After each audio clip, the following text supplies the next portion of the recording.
So we had a nice train booked from Budapest to Prague. We missed our train to Prague.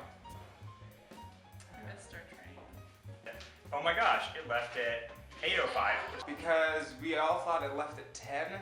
We thought it left at 22:05 and it left at 20:05, which is not the same thing. An incredibly deep understanding of 24-hour time. And we were all prepared to like have to buy a $435 ticket or like have to like hitchhike our way to Prague or sell someone into slavery in order to get there. But it turns out there was this little tiny Hungarian man who was delighted to help Nick and Anna speak to the ticket lady. Hungarian man there who spoke pretty good English. Short guy who ran away from his family.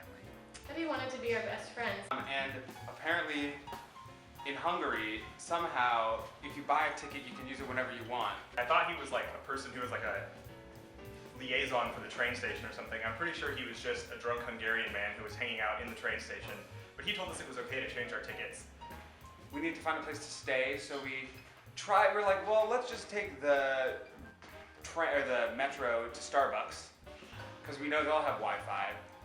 And so we've been, after being in Budapest for 3 days and not having any problem with the metro, that is the time that we decided to get on the metro we didn't know.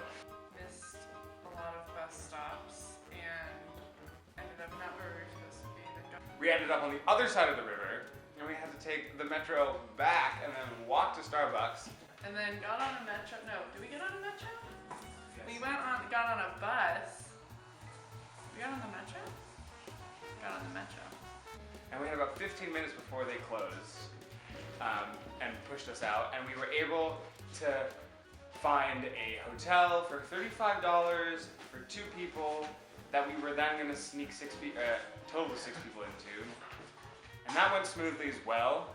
Ended up at a hotel. Then we had to sneak into the hotel because we only got one room for $35.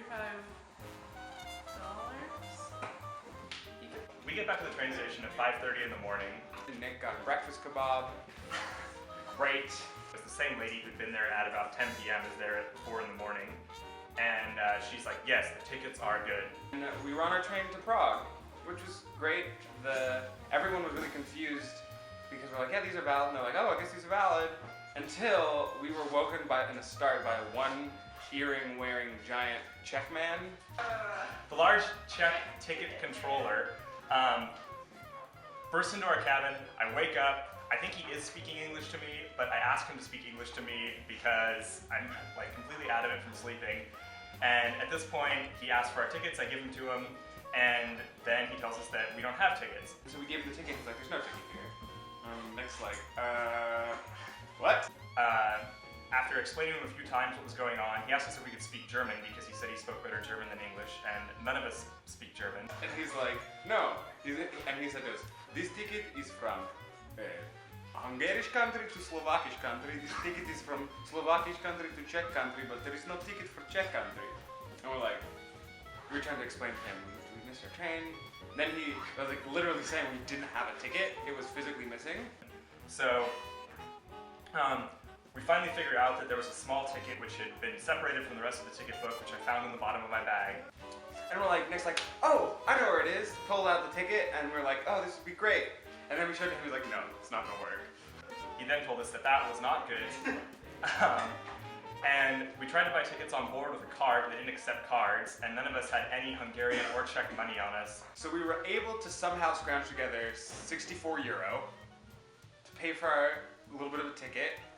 And then after we sorted all of this out, Max decided to say thank you to the large Czech ticket controller in German, which I think upset him because we told him we didn't speak German. So that was great. We were all like, well, shit, that's not as bad as we thought it was gonna be. Eventually ended up in Prague, and it worked out great. Came to Prague, got to our apartment, went out and drank beer at a weird little tiny tram pub. It was great. And now we get our first full day in Prague.